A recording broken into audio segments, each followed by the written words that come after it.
안녕하세요. 매일 새로운 사연을 전하는 읽어주는 사연 라디오입니다. 구독과 좋아요, 많은 공유 부탁드립니다. 오늘의 사연 시작하겠습니다. 안녕하세요. 3년 연애 끝에 얼마 전 결혼을 했는데 결국 이혼을 결심한 30대 여성입니다. 저도 남들처럼 사랑하는 사람과 가정을 꾸리고 저랑 남편 반반씩 닮은 아이를 낳고 그렇게 평범한 가정을 꾸리고 싶었는데 인생이 참으로 쉽지가 않네요. 남들이 미리부터 시댁 식구들 만나봤자 좋을 거 없다고 해서 남편한테 프로포즈를 받고 나서야 시댁 식구를 만나기 시작했거든요. 그런데 생각해보면 그게 오히려 문제였나 싶기도 해요. 진작에 이상한 집구석인 걸 알았더라면 괜히 제 인생에서 3년이란 시간을 남편과 낭비할 이유도 없었을 테니까요. 남편하고는 지인의 소개로 만났어요. 다만 처음부터 남녀 사이로 연애나 결혼을 목적으로 두고 만났던 건 아니고 제가 당시 취미 생활이 하나도 없어서 이것저것 시도를 해보는 중이었거든요. 그런데 지인 중 한 사람이 그 얘기를 듣더니 자기가 아는 사람이 사진을 정말 잘 찍는다면서 한번 그 사람한테 배워보는 게 어떻겠냐는 거예요. 그래서 얼떨결에 남편을 소개받았습니다. 하지만 솔직히 남편의 사진 실력은 제 기대 이하였어요. 못 찍는 건 아니었지만 우와 대단하다 소리가 나올 정도는 아니었거든요. 그런데 사진 실력과는 별개로 남편하고 말이 잘 통했어요. 소위 쿵짝이 잘 맞았다고 해야 할까요?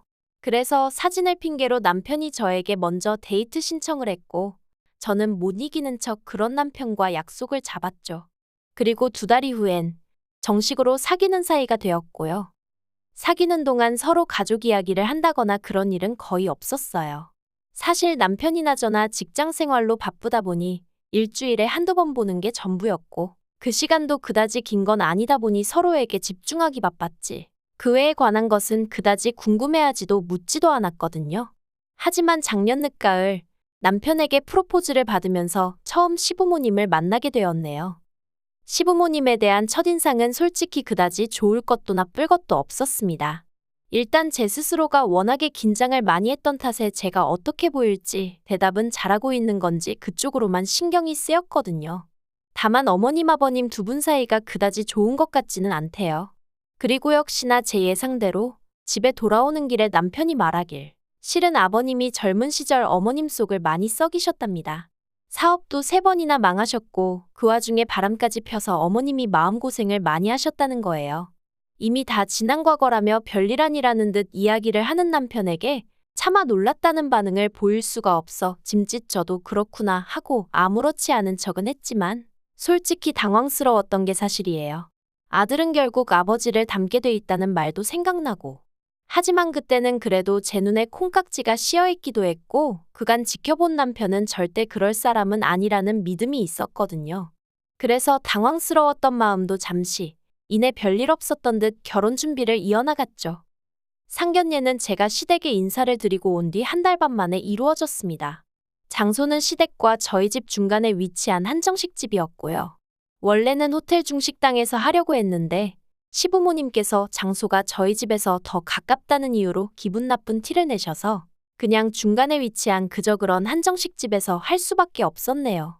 게다가 상견례가 시작되고 얼마 되지 않아 서로 가벼운 대화가 오가기도 전에 시부모님께서 다짜고짜 저희 집에선 얼마나 지원해 주실 수 있냐고 한 2억쯤 가능하냐고 물으시대요. 어차피 오갔어야 할 대화이긴 했지만 그래도 뭐랄까 별로 보기에도 듣기에도 좋진 않았죠. 아무튼 아버님이 자꾸 2억 이야기를 하셔서 친정아버지가 그럼 우리도 2억을 해주겠다고 그렇게 얘기가 마무리되었어요. 그런데 신혼집을 구하는 과정에서 당혹스러운 일을 겪게 되었습니다. 분명히 상견례 자리에서 먼저 2억 타령을 해대신 아버님께서 말을 바꾸셨거든요. 무슨 말장난하는 것도 아니고 당신은 저 아버지한테 그냥 물어본 거지 당신이 2억을 해주겠단 소리는 아니었다나요.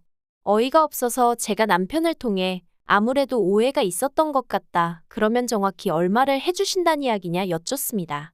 그리고 남편이 전해온 아버님이 대답은 정말 할 말을 잃게 만들더군요. 저희가 당신한테 돈 맡겨뒀냐고. 얼마를 해주건 감사합니다 하고 받으면 되는 거지 벌써부터 자식들이 부모 재산을 가지고 묻고 따지고 하느냐고 괘씸하다 하셨다는 거예요. 그래서 친정에다 이 이야기를 그대로 전하니 친정 부모님이 뭐 그런 집구석이 있느냐고 결혼이고 뭐고 없던 걸로 하라셨습니다. 그래서 실제로 제가 남편에게 우리 부모님도 마음이 많이 상하셔서 당분간 결혼 이야기는 없던 걸로 하는 게 좋겠다 했어요. 그랬더니 남편이 그게 무슨 소리냐며 그제서야 자기가 시부모님이랑 제대로 단판을 짓고 오겠네 어쩌겠네 하더니 그렇게 해서 지원을 받기로 한 게 4천만 원이었습니다. 솔직히 시부모님 말씀대로 4천만 원을 해주시건 400만 원을 해주시건 그저 고맙습니다 하고 받는 게 틀린 말은 아니죠.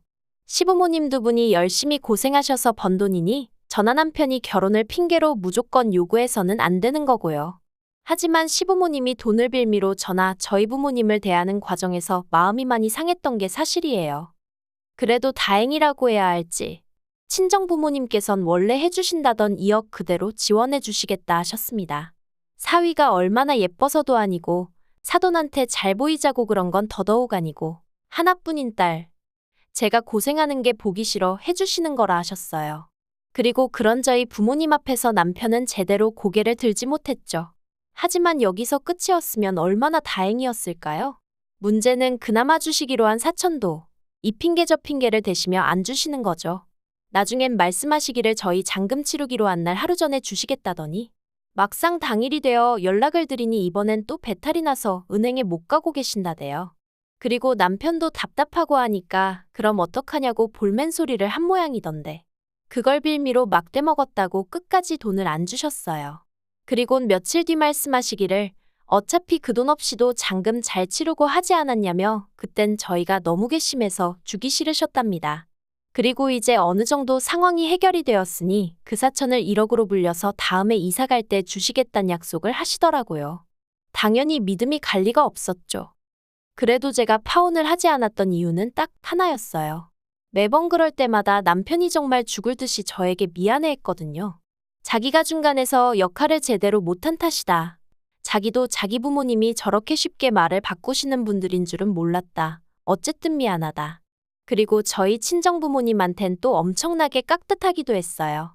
사실 저희 친정아버지가 저를 무척 예뻐하시긴 하셨지만 늘 아들 하나 있었으면 하시는 걸 알고 있었거든요. 그런데 남편이 나름대로 싹싹하게 저희 아버지 기분도 맞춰드리려고 하고 그런 모습을 보니까 저도 어머님 때문에 화가 나고 속이 상해도 모진 소리는 못하겠더라고요. 그리고 저희 아버지도 저한테는 남편 부모님이 이상하다며 욕을 하실지언정 자식이 부모를 선택한 것도 아니고 저희 시부모님이 그 모양인 게 남편 잘못은 아니지 않냐 하시며 정작 남편한테는 싫은 소리 한마디 안 하시대요. 아무튼 그래서 결국 어찌저찌 결혼까지 하게 되었죠. 그런데 이달 초에 있었던 아버님 생신을 계기로 결국 남편과 헤어지기로 마음을 먹었습니다.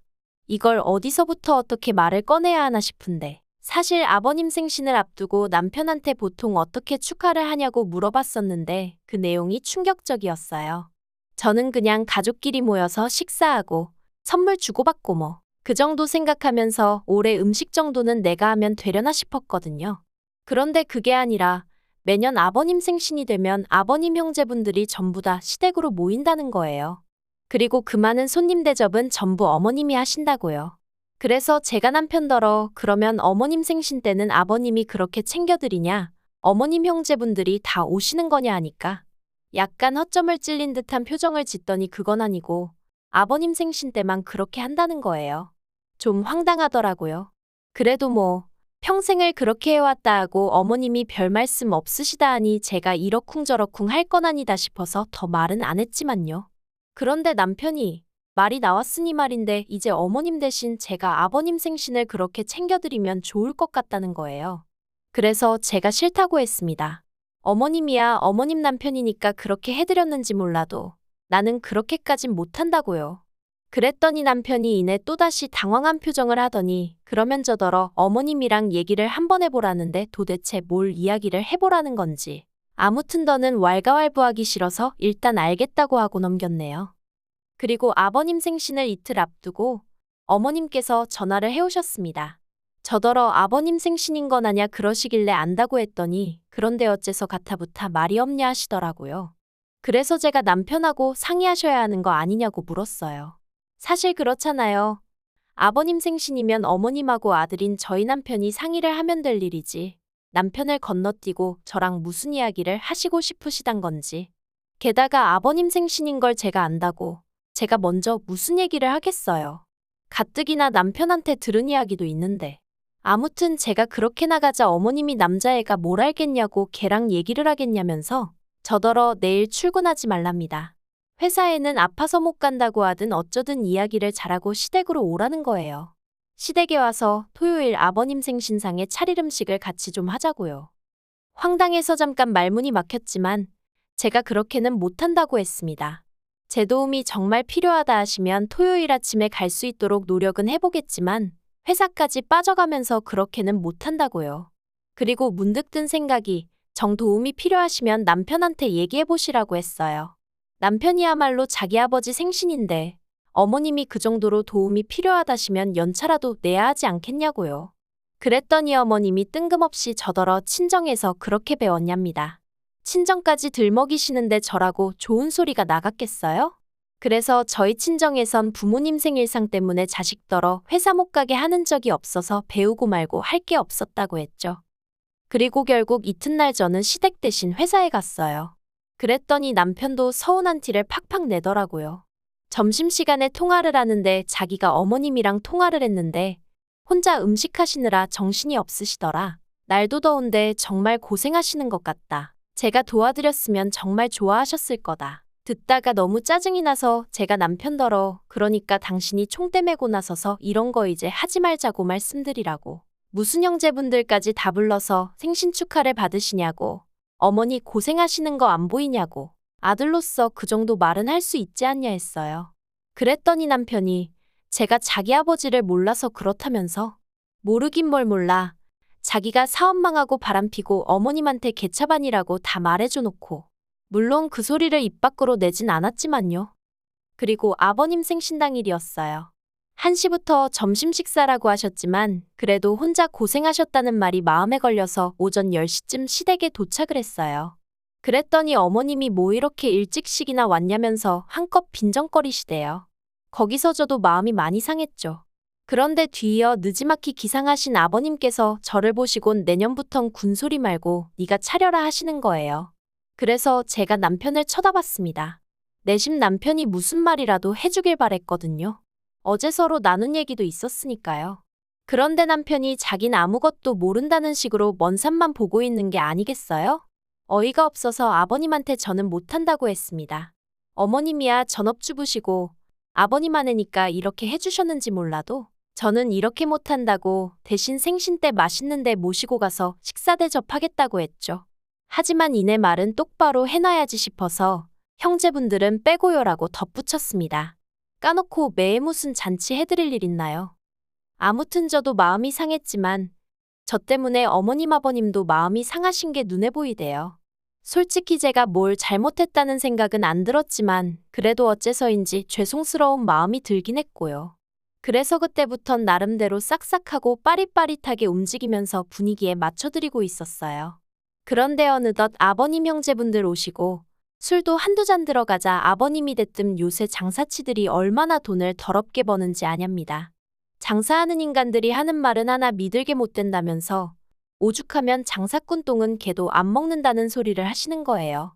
게다가 뭘 하셨더라. 장사하는 놈들은 돈밖에 몰라서 자식 교육은 나 몰라라 하더라. 내가 아는 누구도 자식 새끼가 싸가지가 있네 없네. 그러면서 슬며시 저를 보시는데 아, 나들으라고 하시는 말씀이구나 싶은 게 저희 친정부모님이 두 분 다 동대문 상가에서 30년째 장사를 하고 계셨거든요. 그리고 결국 저랑 남편 결혼할 때 시댁에서는 한 푼도 안 해주셨고 저희 친정에서 다 해주셨잖아요. 하지만 맹세컨대 그걸로 저나 저희 부모님이 시부모님한테 생색 한번 제대로 낸 적 없는데 아무튼 그러면서 괜히 이재성 씨를 들먹이셨습니다. 당신들은 뼈대 있는 가문이지만 옛날부터 특이한 성씨들은 죄다 천한성씨라면서 그리고 장사치들이 그 처한성씨를 쓴다는데 제 성씨가 진짜 특이한 성씨거든요. 정말이지. 점점 열이 뻗치는 게 더는 못 참겠더라고요. 그래서 아버님한테 그만 좀 하시라고 한마디 했어요. 그리곤 에라 모르겠다 싶어서 요새도 누가 사람 성씨 따지고 그러냐고 요샌 다 재산 따지고 인품 본다고. 저도 재산이나 따지고 인품이나 볼 걸 그걸 안 본 게 너무너무 후회가 된다 하곤 뒤도 안 돌아보고 제 집만 챙겨서 뛰쳐나왔습니다. 그러자 남편이 불이 나게 쫓아와서는 그래도 이렇게 가면 어쩌냐면서 앞으로 시부모님을 어떻게 보려고 그러냐대요. 그래서 안 보려고 그런다고 소리를 질렀죠. 내가 너 뭘 보고 결혼한 건지 착하디 착한 마음씨? 그것도 생각해보니 죄다 헛소리라고 아주 그냥 되는 대로 저도 막 내뱉은 것 같아요. 너무 성질이 나니까 말이 되나 안 되나 따질 새도 없었거든요. 그래서 결국 이튿날 남편한테 이 결혼 없던 걸로 하자 했어요. 다행히 혼인신고는 서류 작성까지 다 끝내놓고 같이 가서 신고할 시간이 여의치가 않아 못하고 있었는데 저희 조상님이 도우셨다 싶대요. 친정부모님까지 저희 집에 오셔서는 남편한테 쓸데없이 우리 원망하지 말라셨어요. 그리고 시부모님한테도 전화하셔서 장사치니 뭐니 이상한 소리 하지 말고 나이가 많은 것도 아닌데 어디 가서 돈이라도 벌라고 아들 하나 장가 보내면서 부모가 돼서는 쪽팔리지도 않았냐고 한마디 하셨다네요. 진짜 양반 집구석이면 이런 경우 없는 짓거리 하겠냐면서요. 그리고는 뭐 결국 아버님하고 저희 친정아버지하고 서로 쌍욕하시면서 싸우신 것 같은데 저희 친정아버지 표정이 밝으신 걸로 봐서는 제가 걱정할 일은 없는 것 같습니다. 아무튼 이렇게 몇 달 만에 결혼 생활 종치고 나니까 여러 가지로 회의감도 들고 사람들 보기도 민망스럽고 정신이 없네요. 시간이 좀 걸리긴 하겠지만 그래도 더 깊은 수렁으로 빠지기 전에 발을 뺐다는 사실을 떠올리며 힘내서 이 시간도 견뎌봐야겠죠. 긴 이야기 들어주셔서 감사합니다. 오늘의 사연은 여기까지입니다. 구독과 좋아요, 알람 설정해주시면 앞으로 더 좋은 사연으로 찾아오겠습니다. 감사합니다.